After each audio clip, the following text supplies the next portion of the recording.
Good afternoon. The Secretary General will preview the Vilnius Summit and then he will take your questions. Secretary General. Good afternoon.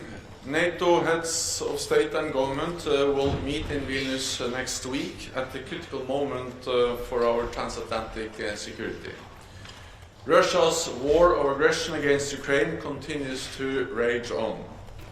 For 500 days, Moscow has brought death and destruction to the heart of Europe, seeking to destroy Ukraine and divide NATO. Our summit will send a clear message. NATO stands united, and Russia's aggression will not pay. At the summit, we will make Ukraine even more stronger and set out a vision for its future. I expect Allied leaders will agree a package with 3 elements to bring Ukraine closer to NATO. First, we will agree a multi-year program of assistance to ensure full interoperability between the Ukrainian armed forces and NATO. Second, we will upgrade our political ties by establishing the NATO-Ukraine Council. And third, I expect Allied leaders will reaffirm that Ukraine will become a member of NATO and unite on how to bring Ukraine closer to its goal. Allies have already pledged 500 million euros for critical needs, including fuel, medical supplies, demining equipment, and platoon bridges. We will also help build Ukraine's security and defense sector, including with military hospitals. And we will help Ukraine transition from Soviet era to NATO equipment and standards. President Zelensky will join us for the inaugural meeting of the new NATO-Ukraine Council. This will be a platform for crisis consultation and decision-making, where we all sit as equals to address shared security concerns. At the summit, we will take further major steps to strengthen our deterrence and defense, with 3 new regional defense plans to counter the 2 main threats to our alliance, Russia and terrorism. 1 plan for the North, the Atlantic and European Arctic. 1 for the center, covering the Baltic region and Central Europe. And a southern plan for the Mediterranean and Black Sea. To execute these plans, NATO is putting 300,000 troops on higher readiness, including substantial air and naval combat power. I expect leaders will endorse a defense production action plan to aggregate demand, boost capacity, and increase interoperability. To do all of this, we need to invest more. At the summit, allies will set a more ambitious defense investment pledge to invest a minimum of 2% of gross domestic product annually on defense. Today, we are releasing new defense spending estimates. In 2023, there will be a real increase of 8.3% across European allies and Canada. This is the biggest increase in decades, and the 9th consecutive year of increases in our defense spending. So European allies and Canada will have invested over 450 billion extra US dollars since we agreed our defense investment pledge in 2014. Then only 3 allies spent 2% of GDP on defense. This year, 11 allies reach or exceed the target. And we expect this number will rise substantially next year. At the summit, we will be joined by the leaders of Australia, New Zealand, Japan and South Korea. Because our security is not regional, it is global. So we are working more closely on issues such as cybersecurity, maritime security and new technologies. We will also welcome the European Union to Vilnius. Our partnership has reached unprecedented levels, and we are committed to doing even more together. This will be Finland's first summit as a NATO ally, and we look forward to Sweden joining as soon as possible. Yesterday I hosted a constructive meeting of senior officials from Turkey, Sweden and Finland. And as the next step, I will meet with President Erdogan and Prime Minister Kristersson in Vilnius on Monday afternoon. For almost 75 years, NATO has been the strongest alliance in history. The decisions we will take at the Vilnius Summit will ensure we continue to protect our people and our values. With that, I'm ready to take your questions. Okay, we'll start with Lithuanian TV. Yeah. Mindaugas Laukabilis from Lithuania National Radio and Television. Thank you for this opportunity. I have two questions. The first one is, Ukraine is calling 2008 Bucharest Declaration a historic mistake.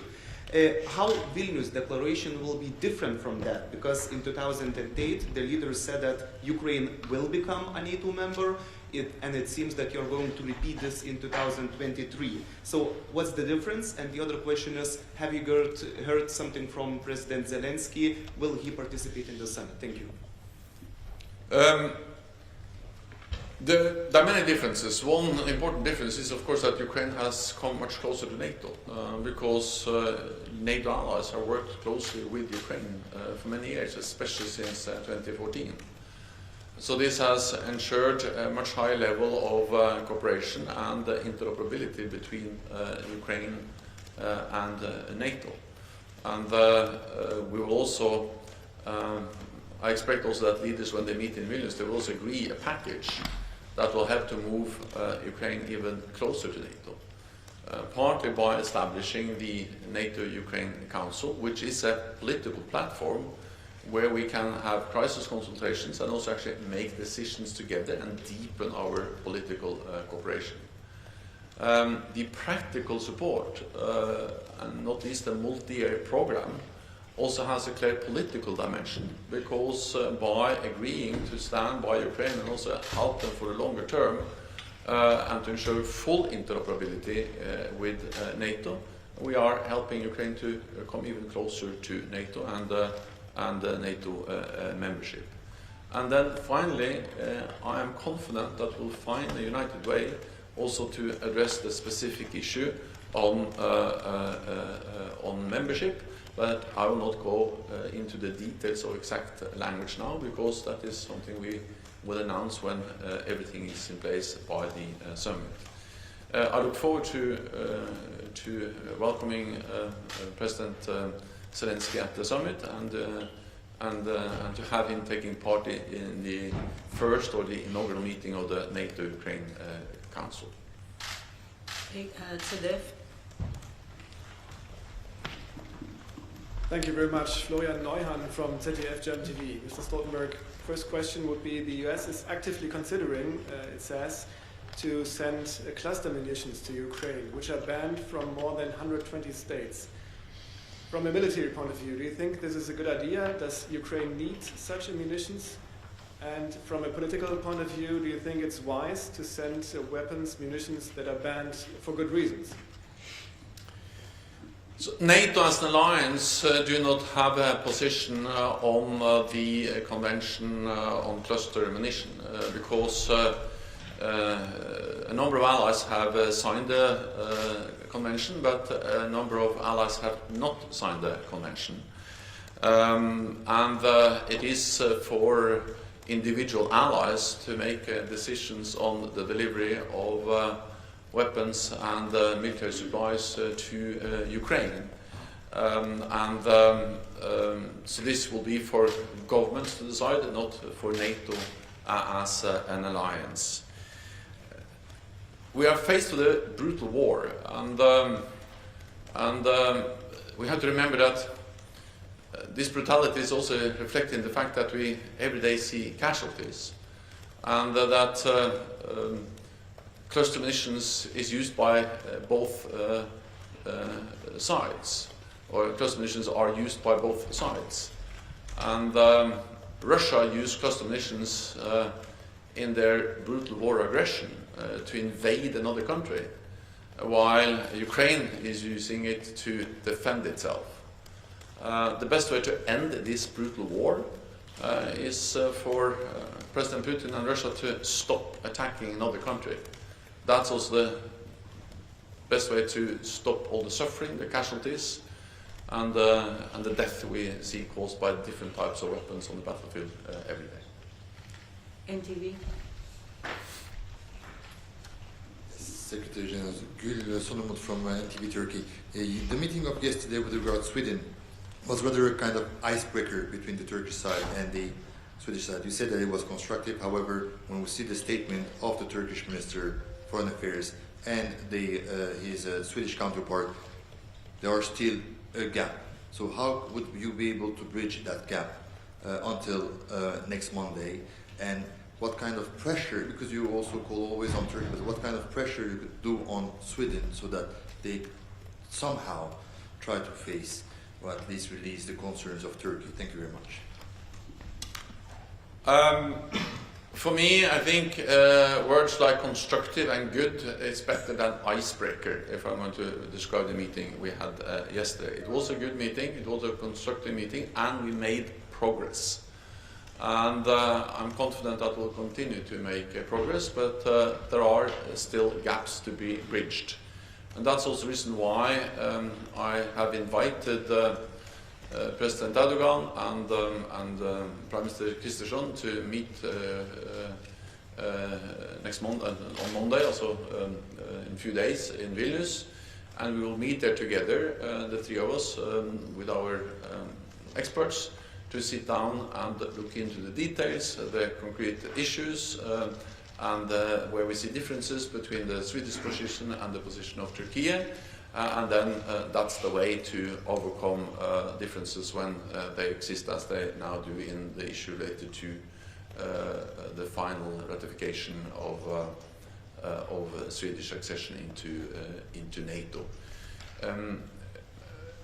My message is that Sweden has delivered at the same time on the commitments they made in Madrid in the joint memorandum. At the same time, I'm also very clear that Turkey has real security concerns, and that's the reason why we are sitting down and addressing them. Because we also know that NATO allies have serious security concerns related to the fact that they want to have Sweden in as a full member as soon as possible, and that's not least the case for the Baltic countries that see the great advantage of having Sweden as a member. So I strongly believe it will be good for Sweden, it will be good for the Baltic region, the Nordic region, and it will be also good for the whole alliance, including Turkey, to have Sweden as a member as soon as possible. Interfax Ukraine. Yeah. Thank you, Anna. Irina Sommer, Ukrainian news agency Interfax Ukraine. I have follow-up question on Mindaugas regarding declaration. I do understand you can't comment on the language which will be in the declaration regarding membership, but can you tell us how far or how close alliance are regarding a wording in the declaration regarding possible membership for Ukraine, which also will be satisfactory for Kyiv? Thank you. So we are, as we always are ahead of a NATO summit, now consulting and working on the exact language. That's the way NATO makes decisions. We are 31 allies, and we also, of course, having close contacts with Ukraine. But allies are now consulting on the exact language in the communiqué. I'm confident that we will find a united way forward, including on how to move Ukraine forward on its goal to become a member of the alliance. I also expect, as I said, that there will be decisions on concrete support, practical support, but that has a dimension also when it comes to the political aspects, because more interoperability, a multi-year program for interoperability between NATO forces and Ukrainian forces helps, of course, Ukraine to move towards NATO. and stronger political ties with the NATO-Ukraine Council is also a way to move Ukraine and NATO even closer. So the language, the exact wording will be made public when we have agreed and when the statement is endorsed by all the leaders next week. But I'm confident that we'll have a message which is clear, and also not only clear, but most of all that we have to remember that allies also agree already on a lot of important principles when it comes to Ukraine and membership. We agree that NATO's door is open. We agree that Ukraine will become a member, which is an important message. And then we agree that it's for the NATO allies and Ukraine to decide when the time is right, and not for Russia to have a veto. And then the most urgent task, and all allies agree on that, is that we will stand by Ukraine. We will provide support to Ukraine for as long as it takes, because unless Ukraine win this war, there's no membership issue to be discussed at all. And that's the reason why allies are stepping up and providing donations, military support in an unprecedented way. Bloomberg. Hi, Natalia Drozdiak from Bloomberg. Thank you for the question. We continue to hear pleas from Ukraine for allies to send more artillery ammunition. Are you satisfied with what allies have sent and the state of their defense production? So NATO allies are sending and have sent unprecedented levels of ammunition, many different types of ammunition, and they are continuing to make new announcements, new donations, and all of this is coordinated in a very good way, and that's also the reason why the Ukrainians have been able to retake land in the north, in the east, and the south, and now some weeks ago they were able to launch the offensive. And the offensive is moving forward. They are able to liberate land. Then, of course, there's a very high rate of consumption of ammunition in the military operations which are going on now. Thousands of shells every day. So there's an enormous need to resupply. And that's exactly what allies are doing. They are resupplying constantly Ukraine with more ammunition, spare parts, maintenance for the different artillery systems, armored vehicles, battle tanks, air defenses, and so on. And that need will continue to be there, and therefore we need continued support and continued decision-making strength in the NATO allied countries to make further decisions on even more support. So that's that. I think that was your question about. No, sorry, production. Yeah, because on production, well, what we have seen is that since we started to address this issue of the need to increase our production capacity last fall, then things have started to move. So now more and more allies are actually signing contracts. The things that can actually increase production is, of course, contracts with industry. We engaged with industry at our latest defense ministerial meeting. We have also worked on a defense production action plan, which I expect allied leaders to agree on both how to aggregate demand, how to make sure that we are buying things together. Joint procurement is a way to get up the numbers and therefore reduce the cost, to utilize the economy of scale. We have done joint procurement in NATO for many years. We have the NATO Support and Procurement Agency, which is now actually facilitating several big projects also for battle-decisive ammunition. We have increased the guidelines for how much battle-decisive ammunition, which includes also, for instance, 155 ammunition, which is the most commonly used in the war in Ukraine or by the Ukrainians. We have increased the guidelines for how much of this type of ammunition allies should have, and we are also strengthening our work to standardize and to ensure that there's full interchangeability. So NATO is addressing these issues, the need to ramp up production in many different ways, using existing tools, using our mandate to set standards and guidelines, and the allies are now implementing and following up, and production is going up. Okay, Greek TV. Then, lady up there. Thank you. Irene Zakadula with Greek Public TV and Athens News Agency. Secretary General, you have mentioned a lot of times that the 2% on defense spending is the floor, not the ceiling. Are the allies closer to reach a more concrete agreement, a more concrete and obligatory agreement on this 2%, on this target? Thank you. The answer is yes.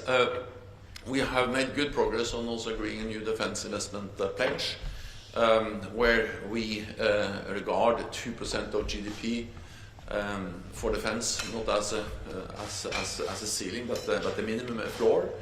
But as important as that we are making progress and close to having all the details in place for a new investment pledge, is the fact that actually allies have stepped up.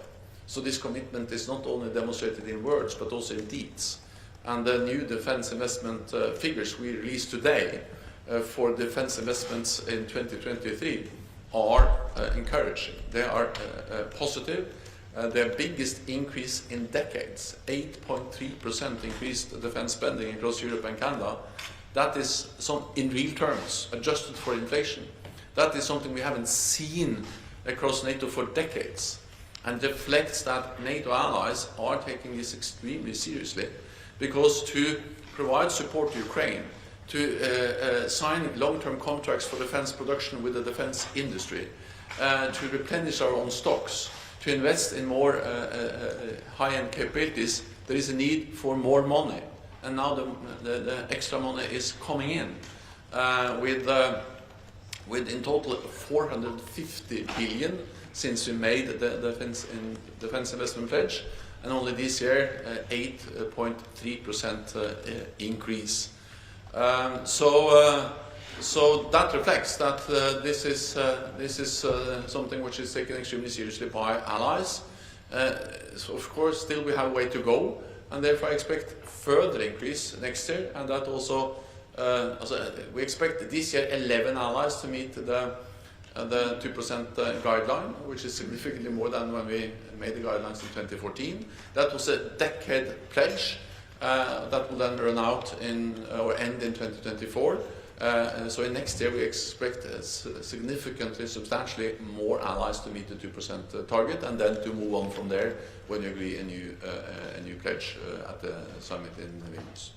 Frankfurt Allgemein. Thanks a lot, Thomas Kutschka, Frankfurt Allgemeine Zeitung. Getting back to support to Ukraine, two questions, please.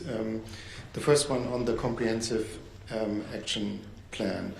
You said that allies have pledged 500 million euros. Is that for 1 year? And are allies ready to commit to 500 million on a multi-year basis?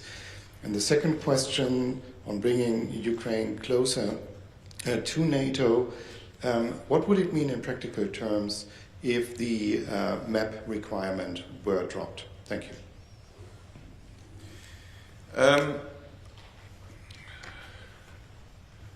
So we are now finalizing the text and the decisions on both these issues. So therefore, I'm a bit careful to go into the details. You will see all the details on both the questions you asked within a few days. And I think I will only make my task of leading the process and to ensure that we end on a strong and united position on these issues.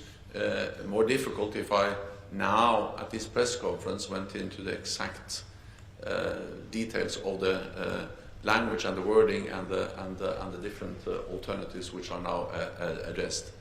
But I can say that I'm confident that when we finalize these consultations and have the decisions in place by the summit, we will see that there is a strong commitment from NATO allies to provide substantial, sustained economic support to Ukraine, both as NATO through the comprehensive assistance package, for the different specific purposes like fuel and different types of equipment, but also for the multi-year program to ensure that Ukraine transition from Soviet era to NATO standards and the doctrines, the full interoperability. On the membership action plan, well, again, that I will not go into the details, but the reality is that with all the different programs we have, with the NATO-Ukraine Council, with the multi-year program for interoperability, we will move Ukraine closer to NATO, and that will help us to also move on the issue of sending a positive message also on the membership question. Answer?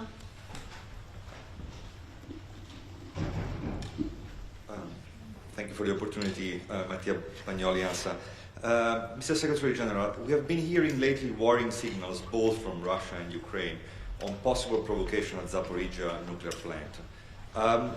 Would a Chernobyl-type accident with radioactive clouds impacting NATO country be considered a possible trigger for Article 5? Has that message been sent to Moscow? I think that first of all, I think it is important to understand that wars are by nature dangerous and also unpredictable, and of course we are monitoring and following very closely the situation also around Zaporizhzhia, and we welcome the nuclear power plant there. We also strongly welcome the fact that the International Atomic Energy Agency is monitoring closely. They have their experts following the situation, and this is important because the Zaporizhzhia power plant is Europe's largest nuclear power plant. The International Atomic Energy Agency have a responsibility, they have a mandate, we support that when it comes to ensure that regulations and safety standards are fully upheld. That is of course a big challenge in the war zone, and therefore Russia has a particular responsibility. The best and the message from NATO and from the IAEA is that Russia should not launch any attacks from the power plant. They should not, of course, attack the power plant, and they should withdraw their forces. That will enable the experts to do their work in a better way. They have had access and have made some judgments and some assessments. They have said that they have seen no visible indication of mines or explosives at this stage, but they've also asked for additional access to verify the safety of the plant. So we continue to call on Russia to withdraw from the facility and ensure the Ukrainian and international experts have full access. We continue to monitor, the International Atomic Energy Agency continue to monitor, and we call on Russia to withdraw its forces. Ukrainian News Agency. Dmitry Shkuko, National News Agency of Ukraine, thank you for the floor. I just want to adjust, will security guarantees for a future in agenda of in Vilnius summit? And if I may, about the future membership, both Ukraine and NATO members agreed that an issue of membership could be considered after the war is over. Would not it be an incentive for Russia to continue this war endlessly? And don't you think that the best guarantee, security guarantee for Ukraine is to ensure the NATO membership? Thank you. Well, the most important thing now is to ensure that Ukraine prevails and that President Putin and Russia do not win this war. And therefore the most urgent task is the military support to Ukraine. Also knowing that the more land Ukraine is able to liberate, the stronger their hand will be eventually be at the negotiating table to find a peaceful, enduring and just end to this war. When the war ends, then it is important, of course, that we have the frameworks in place to ensure that Russia, President Putin, not only rests its forces, retrain them, reallocate them, rearm them, and then re-attack at the later stage. That is actually a lasting and enduring peace. And to ensure that we need frameworks in place to provide Ukraine with what they need to ensure that Russia is not going to attack again. And that's exactly what allies are discussing, as part of the discussion on the membership issue within NATO. And as I said, I'm confident that we'll find a united way forward as NATO allies on Ukraine's request for membership.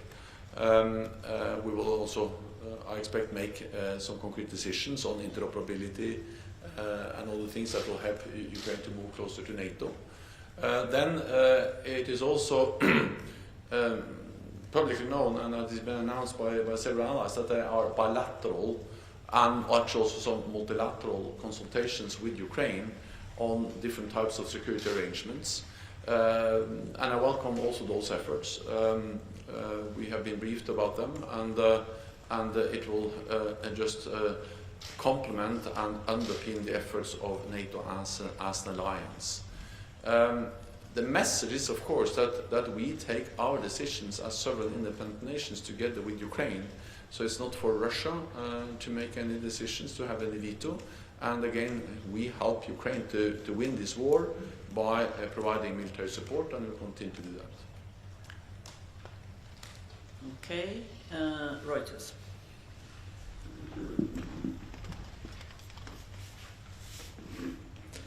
Andrew Gray from Reuters. Secretary General, could you tell us some more about the NATO-Ukraine Council and perhaps put it in concrete terms for an ordinary citizen who doesn't follow this stuff super closely? In particular, what kind of powers might it have? Would Ukraine be able to convene a meeting if it wants to do that? And could it be a forum for sharing intelligence, for example? The NATO-Ukraine Council will be a council which is then formed by the 31 NATO allies, hopefully soon 32 allies with Sweden, but now 31 NATO allies, and Ukraine.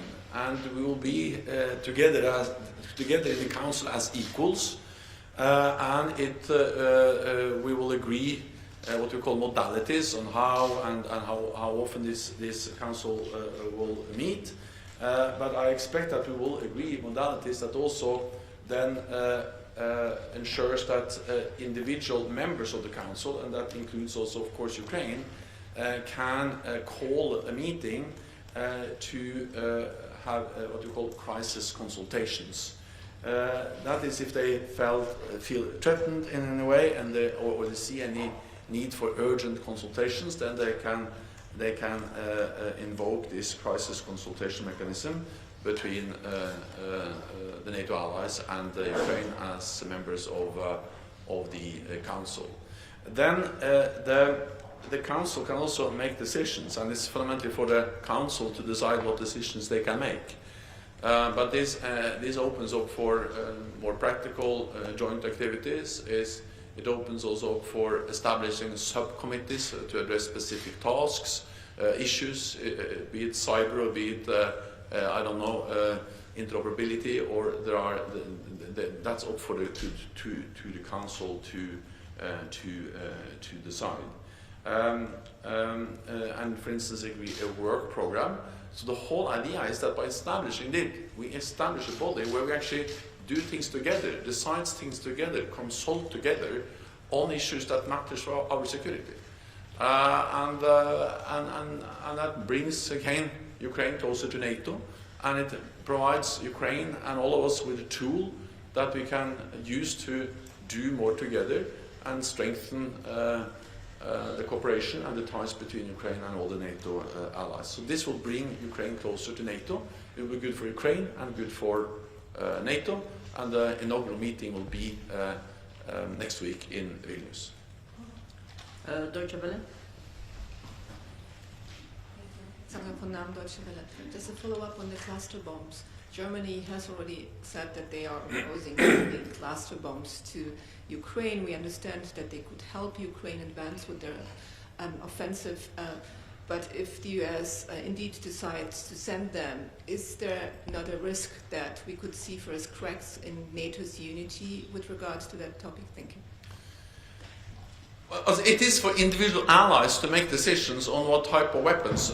All allies agree that we should deliver weapons, ammunition to Ukraine, and allies are delivering an unprecedented level of military support to Ukraine. And of course, Germany and many other allies are delivering different types of ammunition, weapons to Ukraine. But when it comes to cluster ammunition, there is a difference between allies, because some allies have signed the convention on cluster munitions, and they don't have cluster munitions, so of course there is no cluster munitions to provide to Ukraine.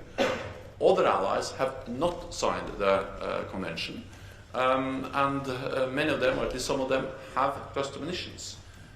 So it is for these individual allies then to make those decisions. NATO as an alliance doesn't have a position on the convention, simply because there are different views among allies on the convention, and then also any possession of cluster munitions. Cluster munitions are only used in the war in Ukraine by both sides. The difference is that Russia is using cluster munition to attack, to invade Ukraine. Ukraine is using cluster munition to protect itself against an aggressor. And all allies, regardless of whether they have signed the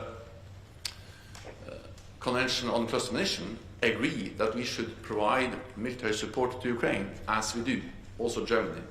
But exactly what type of weapons, what type of munition varies between allies, and will continue to vary between allies. Okay, I think we have one last question from Georgian TV. Pink, back row, back here. Over there, just above you. Georgian TV, Rustavitsa Tamara and Subidze. Can we expect some kind of messages in Vilnius regarding aspirant countries for Georgia, for example? Thank you. Well, our message has been for a long time, and was reiterated at the previous summit, that we need to strengthen our partnership with partners that are vulnerable for Russian interference and pressure. At the summit, allies will reiterate our support to the territorial integrity and sovereignty of Georgia within its internationally recognized borders. Allies will also, I expect, reaffirm Georgia's right to decide its own future and foreign policy, free from outside intervention. Therefore, we call on Russia to withdraw its forces it has in Georgia without any consent from the Georgian government, and to end its recognition and militarization of Abkhazia and South Ossetia. And I think also we have to recognize once again the importance that Georgia plays in also strengthening the partnership between NATO and Georgia, and the commitment to Euro-Atlantic security. So, we will address also other partners than Ukraine. Of course, Ukraine will be at the top of the agenda because there's a full-fledged war taking place in Ukraine. But we will also address the importance of strengthening our partnership with a country like Georgia. Thank you very much. Follow up on council. Sorry? Follow up on council. On the council? Yeah. Okay, Irina, one last follow-up. Thank you. Thank you so much, Joanna. Just follow up on NATO-Ukraine Council. In the past, Hungarian constantly were blocking NATO-Ukraine Commission. Do you think that Hungary again or other ally will have a right to block such meetings? And it's really fair upgrade for Ukrainians to have a council while NATO-Russia council still exists? So first of all, the fact that we establish the NATO-Ukraine Council demonstrates that all allies, also Ukraine, and also Hungary is in favor of that, because that's the way we make decisions.